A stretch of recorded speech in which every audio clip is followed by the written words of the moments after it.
Chapter 4. From this day, natural philosophy, and particularly chemistry, in the most comprehensive sense of the term, became nearly my sole occupation. I read with ardor those works, so full of genius and discrimination, which modern inquirers have written on these subjects. I attended the lectures and cultivated the acquaintance of the men of science of the university, and I found even in M. Krempe a great deal of sound sense and real information, combined, it is true, with a repulsive physiognomy and manners, but not on that account the less valuable. In M. Waldman I found a true friend.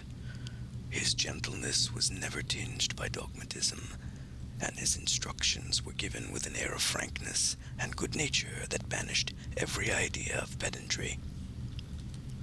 In 1,000 ways he smoothed for me the path of knowledge, and made the most abstruse inquiries clear and facile to my apprehension.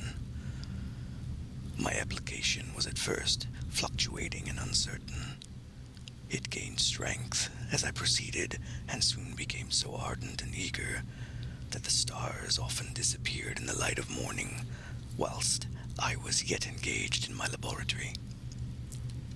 As I applied so closely, it may be easily conceived that my progress was rapid. My ardor was indeed the astonishment of the students, and my proficiency that of the masters.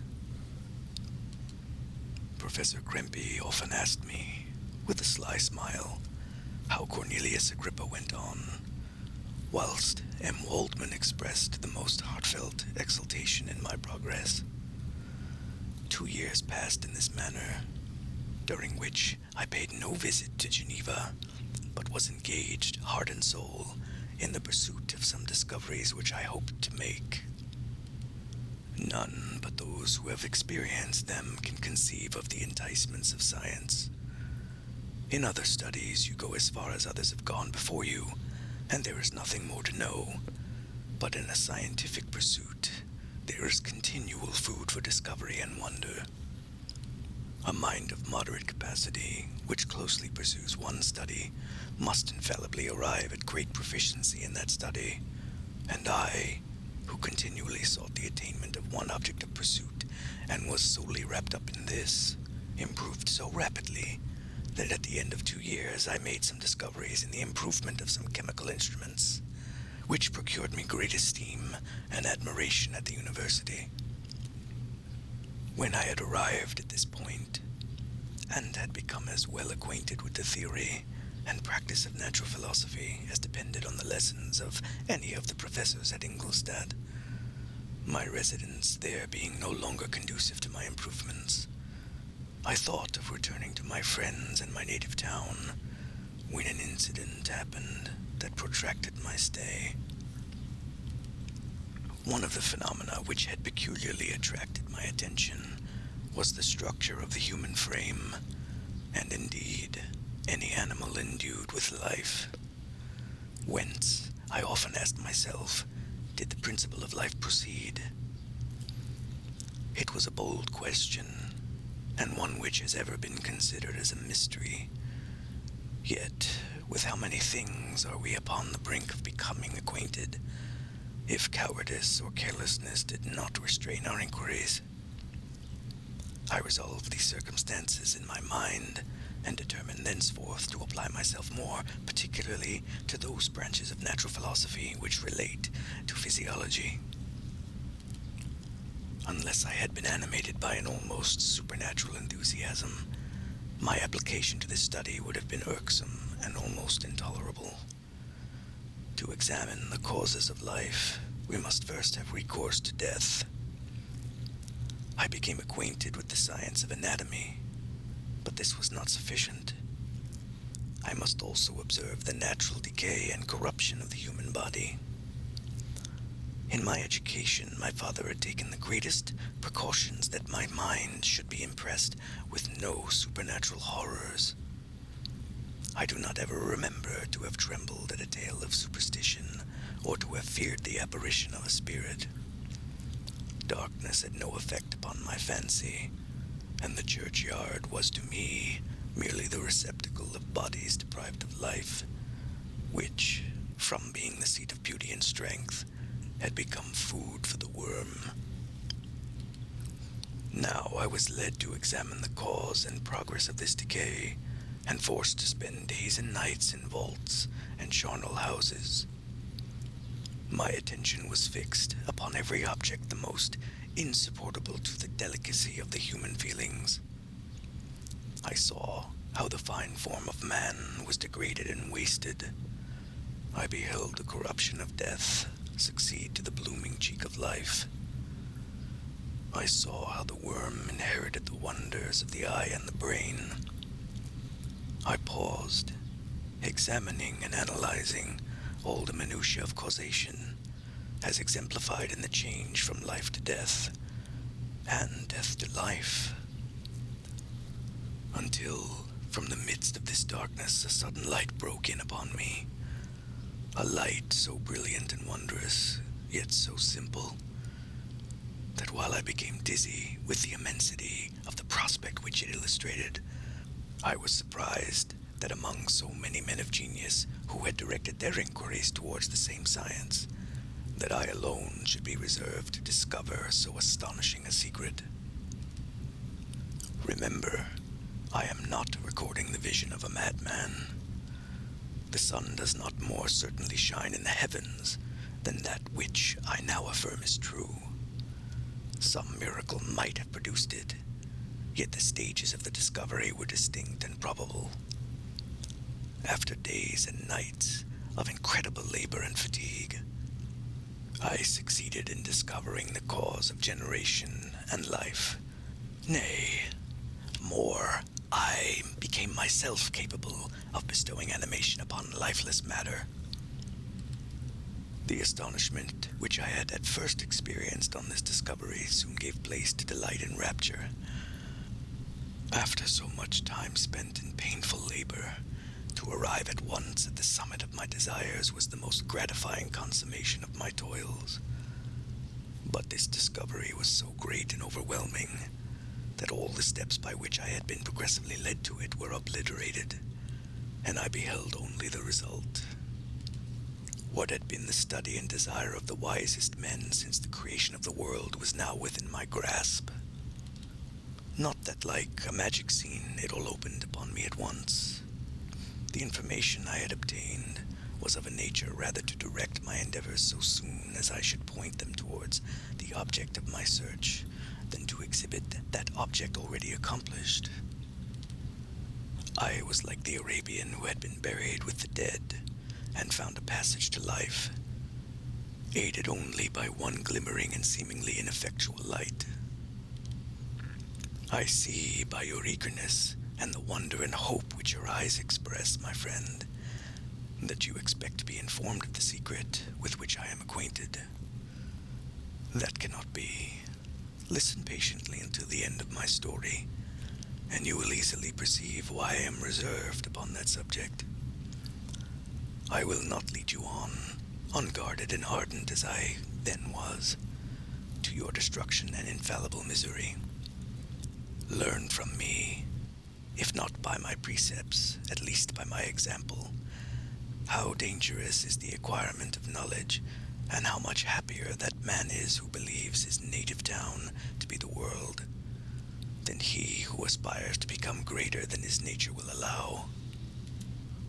When I found so astonishing a power placed within my hands, I hesitated a long time concerning the manner in which I should employ it. Although I possessed the capacity of bestowing animation, yet to prepare a frame for the reception of it, with all its intricacies of fibers, muscles, and veins, still remained a work of inconceivable difficulty and labor. I doubted at first whether I should attempt the creation of a being like myself, or one of simpler organization. But my imagination was too much exalted by my first success to permit me to doubt of my ability to give life to an animal as complex and wonderful as man. The materials at present within my command hardly appeared adequate to so arduous an undertaking. But I doubted not that I should ultimately succeed. I prepared myself for a multitude of reverses. My operations might be incessantly baffled, and at last my work be imperfect. Yet when I considered the improvement which every day takes place in science and mechanics, I was encouraged to hope my present attempts would at least lay the foundations of future success. Nor could I consider the magnitude and complexity of my plan as any argument of its impracticability. It was with these feelings that I began the creation of a human being. As the minuteness of the parts formed a great hindrance to my speed, I resolved, contrary to my first intention, to make the being of a gigantic stature, that is to say, about 8 feet in height, and proportionably large. After having formed this determination, and having spent some months in successfully collecting and arranging my materials, I began. No one can conceive the variety of feelings which bore me onwards, like a hurricane in the first enthusiasm of success. Life and death appeared to me idle bounds, which I should first break through and pour a torrent of light into our dark world. A new species would bless me as its creator and source. Many happy and excellent natures would owe their being to me. No father could claim the gratitude of his child so completely as I should deserve theirs. Pursuing these reflections, I thought that if I could bestow animation upon lifeless matter, I might in process of time, although I now find it impossible, renew life where death had apparently devoted the body to corruption. These thoughts supported my spirits while I pursued my undertaking with unremitting ardor.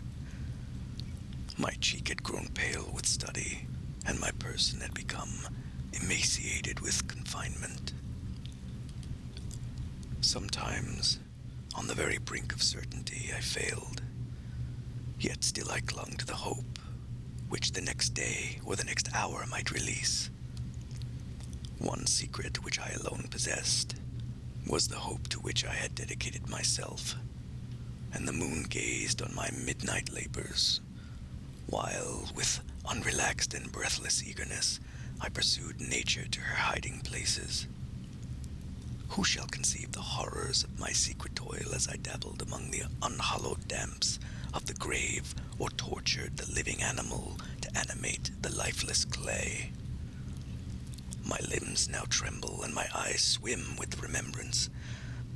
But then, a resistless and almost frantic impulse urged me forward. I seemed to have lost all soul or sensation but for this one pursuit. It was indeed but a passing trance that only made me feel with renewed acuteness. So soon as, the unnatural stimulus ceasing to operate, I had returned to my old habits. I collected bones from charnel houses and disturbed, with profane fingers, the tremendous secrets of the human frame. In a solitary chamber, or rather cell, at the top of the house, and separated from all the other apartments by a gallery and staircase, I kept my workshop of filthy creation. My eyeballs were starting from their sockets in attending to the details of my employment. The dissecting room and the slaughterhouse furnished many of my materials, and often did my human nature turn with loathing from my occupation whilst still urged on by an eagerness which perpetually increased. I brought my work near to a conclusion. The summer months passed while I was thus engaged, heart and soul, in one pursuit. It was a most beautiful season. Never did the fields bestow a more plentiful harvest or the vines yield a more luxuriant vintage. But my eyes were insensible to the charms of nature, and the same feelings which made me neglect the scenes around me caused me also to forget those friends who were so many miles absent, and whom I had not seen for so long a time. I knew my silence disquieted them, and I well remembered the words of my father. I know that while you are pleased with yourself, you will think of us with affection, and we shall hear regularly from you. You must pardon me if I regard any interruption in your correspondence as a proof that your other duties are equally neglected. I knew well, therefore, what would be my father's feelings, but I could not tear my thoughts from my employment, loathsome in itself, but which had taken an irresistible hold of my imagination. I wished, as it were, to procrastinate all that related to my feelings of affection until the great object, which swallowed up every habit of my nature, should be completed. I then thought that my father would be unjust if he ascribed my neglect to vice or faultiness on my part, but I am now convinced that he was justified in conceiving that I should not be altogether free from blame. A human being in perfection ought always to preserve a calm and peaceful mind, and never to allow passion or transitory desire to disturb his tranquility. I do not think that the pursuit of knowledge is an exception to this rule. If the study to which you apply yourself has a tendency to weaken your affections, and to destroy your taste for those simple pleasures in which an alloy can possibly mix, then that study is certainly unlawful. That is to say, not befitting the human mind. If this rule were always observed, if no man allowed any pursuit whatsoever to interfere with the tranquility of his domestic affections, Greece had not been enslaved, Caesar would have spared his country, America would have been discovered more gradually, and the empires of Mexico and Peru had not been destroyed. But I forget that I am moralizing in the most interesting part of my tale, and your looks remind me to proceed.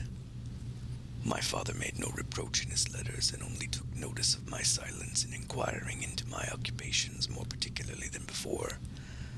Winter, spring, and summer passed away during my labors, but I did not watch the blossom or the expanding leaves, sights which before always yielded my supreme delight. So deeply was I engrossed in my occupation. The leaves of that year had withered before my work drew near to a close, and now every day showed me more plainly how well I had succeeded. My enthusiasm was checked by my anxiety, and I appeared rather like one doomed by slavery to toil in the mines, or any other unwholesome trade than an artist occupied by his favorite employment. Every night I was oppressed by a slow fever, and I became nervous to a most painful degree. The fall of a leaf startled me. I shunned my fellow creatures as if I had been guilty of a crime. Sometimes I grew alarmed at the wreck I perceived that I had become. The energy of my purpose alone sustained me. My labors would soon end, and I believed that exercise and amusement would then drive away incipient disease. And I promised myself both of these when my creation should be complete.